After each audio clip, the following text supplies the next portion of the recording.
and welcome back to the most amazing channel on the internet. I'm your host Rebecca Felgate, and today we are back at it again with the urban legends. Today we are getting continental European as we take a spooky trip to Belgium. Behold, the top 10 scary Belgium urban legends. Now I love a bit of Belgium, not only is the film in Bruges awesome, but the place is awesome too. Have you guys ever been to Belgium? I love me a fruity beer and a waffle. Let me know your travel thoughts in the comment section down below, and also do stick around to the end of the video where we'll be reading some of your previous comments from another video. Also, it goes without saying, but of course I'm gonna say it, like this video. You like me? Like it, share it, love it. Great, thank you. Coming in at number 10 we have the Smilers. This is a popular urban legend from many big cities, but it was especially widely circulated in the 2000s in Brussels. The story goes that a woman would walk home on her own only to be confronted by a gang or a single but very threatening man. The man would hold her at knife point and would offer the option of being raped or smiling forever. A tough choice, as the ladies often knew what they meant when they said smile forever. Obviously though, if it's a choice, you choose the smiling. The Smilers are women who walk around the city with scars from their mouths to their ears. They chose smile, which meant their faces were slashed. Coming into number 9 we have the vending machine. At the Université Libre de Brussels, which is located obviously in Brussels, there's an urban legend going around that a former student got their arms stuck in a vending machine mechanism and had to have it amputated. Ugh.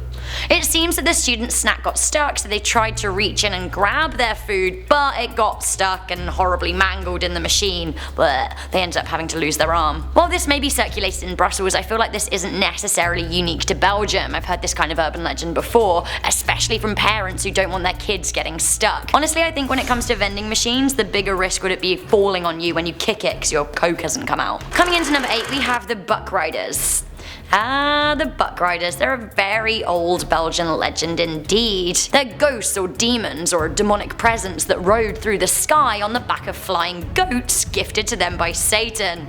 Of all of the sentences I thought I would say today. In 1774, a man by the name of Jean van Musan claimed to be a buck rider and threatened a farmer, blackmailing him for money. It seems that a genuine gang of thieves operated in this time in East Belgium and the southern part of the Netherlands. These gangs would raid farms and peaceful communities. Now some of the raiders were caught and admitted to being a satanic buck rider. As a result, they were sentenced to death. Coming into number 7 we have the Scent of Brussels. This urban legend crops up over both France and Belgium, especially in cities like Paris and Brussels. The stories often take place in busy streets, a kind of busy bustling European street you could expect to find in the mid-19th century. A woman would be lured by market sellers offering her cut-price perfumes. She'd then follow them down an alley to smell their wares. Wait, that sounds pretty dirty. Ooh. Anyway, she would follow them and they would get her to smell perfume, but in actuality, it turned out to be chloroform, which would knock her out cold.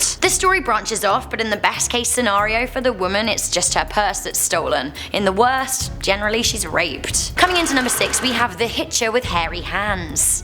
This is a really weird urban legend, like super weird. The story goes that a woman is returning from a movie theater and gets back into her car, parked in a dark parking lot. As she goes to drive off, she notices a little old lady in the back seat. Confused, she's like, "Hey, old lady, what are you doing in the back of my car?" She notices that the old lady is kinda weepy, and the woman responds that actually she got lost when seeing a film with her grandson and got scared alone in the car park. She asked if she could have a lift home.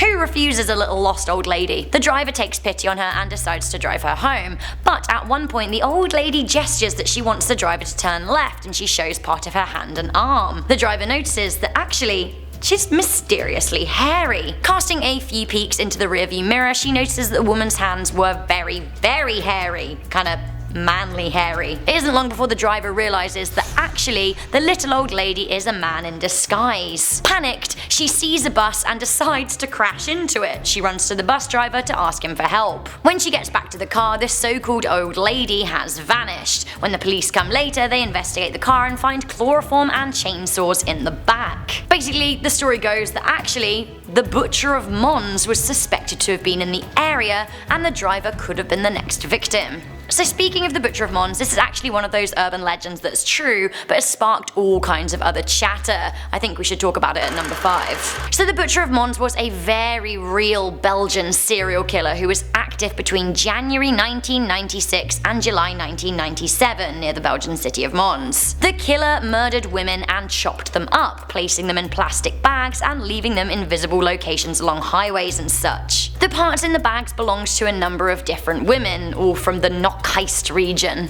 The bags, 12 in total, showed up between March 1997 and April 1998, with all 5 murder victims eventually identified. The women were all aged between 22 to 42. Despite decades of investigation, the murderer has never been apprehended, which has obviously left imaginations to run wild over that part of Europe. Less dark, still scary, still in Mons. At number 4 we have the Angel of Mons. The Angel of Mons is an old World War I tale from the Battle of Mons. Now during the First World War, much of Belgium was dug up for trenches and the country became a very tightly fought battleground. It was the gateway to the rest of the West. One such famous battle was the Battle of Mons itself, which took place at the onset of war in August 1914. Now it seems that British soldiers came under fire from a surprise attack from the German troops and found themselves cornered. It seems that when the situation seemed very dire, many soldiers believed that they saw winged creatures in the sky. Somehow the British managed to win the battle, and the legend goes that this is because angels came down along with St. George, the patron saint of England. They came down to fend off the Grey Army and lead a British victory. Another war legend up next. Could this have been the origin of George R.R. Martin's White Walkers? Maybe. They're coming into number 3.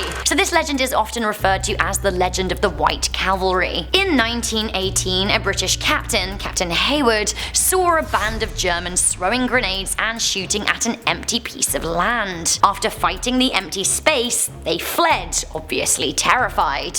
Now the English soldiers captured them and questioned them about the strange battle. It seems that they were convinced that they were fighting a strange army in white riding white horses. They described these men as being death-like. Was this just a hallucination of war, or was there something else going on? Coming into number 2 we have the Needles. Back in the 1980s, at the height of people's fear of HIV, there was scaremongering, vicious rumours circulated that people were leaving contaminated blood needles in seats at movie theatres. Now the most discussed theatre is the UGC de Brugge. The legend said that a madman would leave HIV-infected needles in chairs, and then when you went to investigate, there'd be a note saying, "Welcome to the world of HIV." Honestly, awful. Awful, but pretty untrue. I can't find any reference of this actually ever happening. It's just an awful AIDS scare and a popular urban legend. Finally, coming into number 1, a classic ghost story, we have The Eyes. Always a spooky forest and urban legend video. Classic urban legend. So The Eyes is the more frequently used name for a spirit called De Oggen.